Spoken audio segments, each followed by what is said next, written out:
Hey everybody, this is Adam coming in with a pretty a new idea I kind of thought of, got to thinking of today. Since I do happen to like to consider my long-term success or failure. Right now, I'm about I think somewhere around 5 months out. I don't really know the exact week, but I'm trying not to think short-term uh, actions here. I'm trying to think of long-term actions, and I got to thinking, are there some signs right now that may be pointing me or may say to me that I could end up being, people don't like this word, but whatever, a failure at the VSG? And I'm talking about ultimately. I was reading some stuff today that said about 20% of us will inevitably gain back all the weight and maybe some. We can't do that with VSG. That's not what I was told from the surgeon stuff. You can defeat it. That's what I was told. It is a tool and you can defeat it repeatedly. Eating ice cream, crackers, things that go down really easy. You can snack on them all day long and consume just as many calories as you did before. Okay, so I was sitting here thinking to myself, what might be some tips? And I thought I'd kind of, throw those out there for some other people. And these are just to consider. I wouldn't say any one tip or any one thing would lead you to fail. If 20% of people might gain back all their weight, that's 2 out of the 10 of you that's watching. 2 out of the 10 views, according to whatever stats. That's, you just kind of give and take a little bit, and that's based on, whatever studies they did at the time, and you kind of take those kind of lightly because one person might do a study that says 20, one might do another, and VSG is still fairly new, and I believe they're still doing some studies on that. So you just take it how you want to, but it's something good to consider. I don't want to, I'm not one that wants to try to be successful because I'm scared to death, but I do think it's important to look at it. I when I have some NSVs and stuff, I try to really absorb them as much as possible and enjoy them. But I find myself not really taking enough time to enjoy them like I should. So I would encourage you all, as well as I'm trying to as well, to enjoy your NSVs. Repeat them to yourself, man. Talk about them. Get in a quiet place and really try to soak them in, because I've let so many of them come and go without really soaking them in, and I still have them. Don't get me wrong. I still have those memories, and I'm trying to replay them and really enjoy them and really start to pay attention to things, even things just as small as, hey, my hand feels a whole lot more bony than what I used to, and really sit there and think about it and absorb it. But let's get back to the tips that could lead you, some tips that might point out to you that you may not be one of the ones that would be successful in. How about, and they're no certain order, and there's no certain number. I'm just throwing them out here because it's just something else on my mind. I think that if you, in the first month, maybe in the first 2 months, have ate or tasted one of your main trigger foods, you could be one of those people that are going to gain back that weight.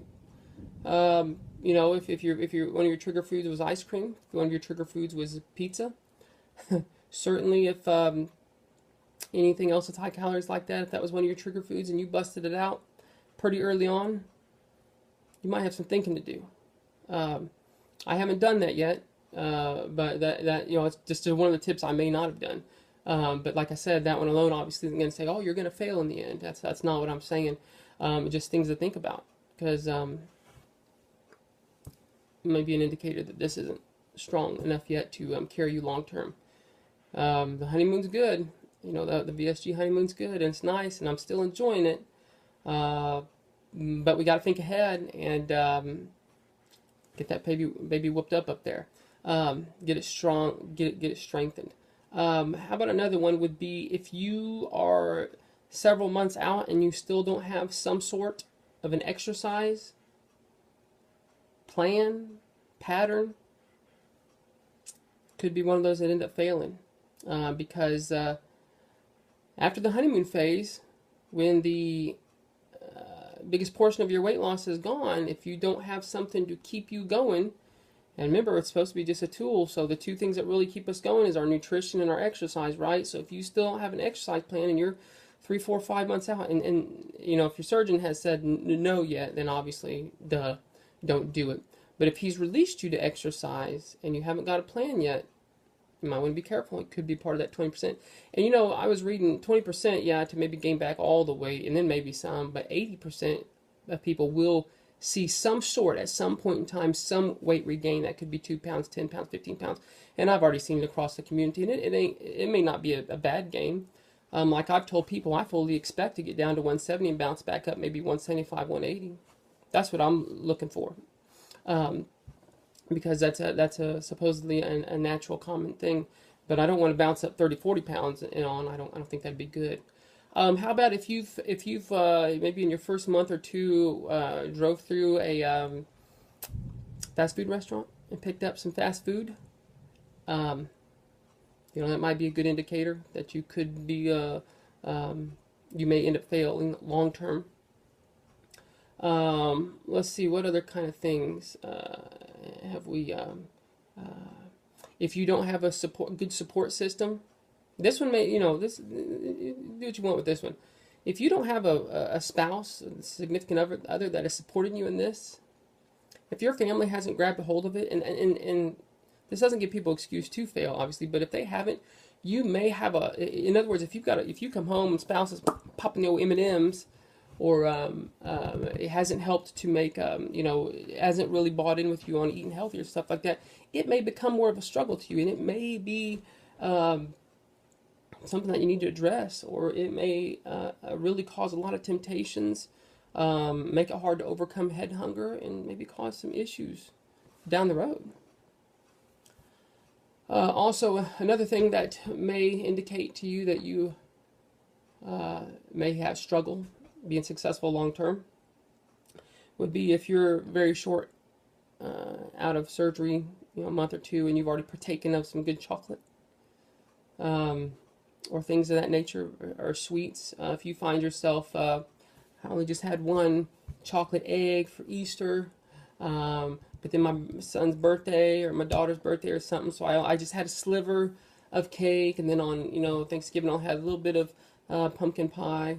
You may find yourself having a difficult time being successful in the end. That's what I'm thinking to myself. These are things that I'm thinking to myself. Hey, Adam, what have we done? Are these indicators? Because even though it's not a full-blown back to the addiction of where we started at, am I keeping it alive? Am I stringing along the cravings? Am I keeping them there just long enough that as soon as all this honeymoon stuff blows over, that bam, it comes up and bites me in the rump stuff? Are we keeping those things going? So I'm sitting here trying to think about, what kind of things do I need to make sure aren't happening or are happening in the case of exercise to make sure that I'm successful long term? Because I've talked to some folks already, people that had surgery maybe just a little bit before me, and they even admit they haven't done real good and are already fighting some of those battles.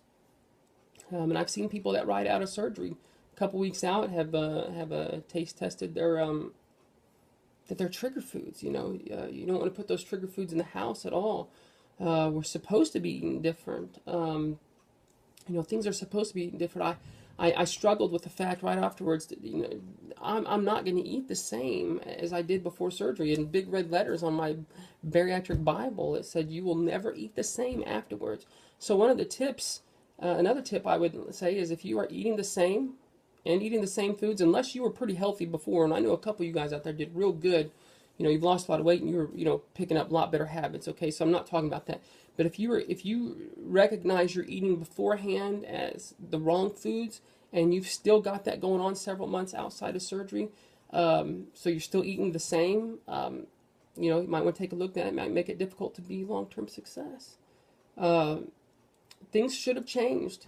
Things for me have changed. Things should have changed, I think. I believe that things should have changed and changed drastically.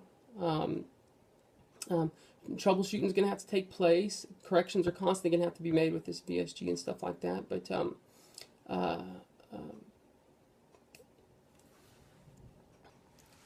I got to be real careful that these changes stay. But we're all pretty.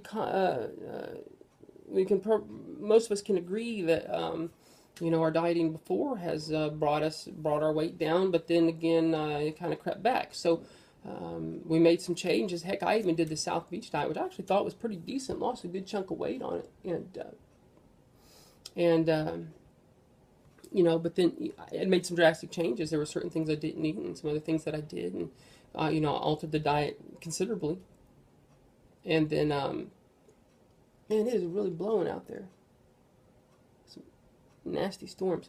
But anyways, made some drastic changes. But then, of course, we ended up moving, and it didn't make good meals. So we ordered a pizza, and everything just blew apart from there. So it just kind of reverted back to it. So if you found yourselves even reverting back a little bit, you know, you want to be real careful. You could end up being one of those folks out there. So we have to, I think, and this is what I'm trying to do, is really trying to come up with a plan that isn't complete yet on how do I, you know, make the changes in my mind. And I've been trying to use positive self-talk and the fact that I, you know, tell myself that I do not consume liquid calories unless it's a protein drink or something. But otherwise, I'm trying to snip any little bit of things that I shouldn't have. I'm trying to snip those off. Not to eat perfect and stuff, but I just want to try to make sure that it stays the same as what it did. So, and maybe one last kind of thing that I've just kind of come up is if I think that if we are giving ourselves excuses to treat ourselves,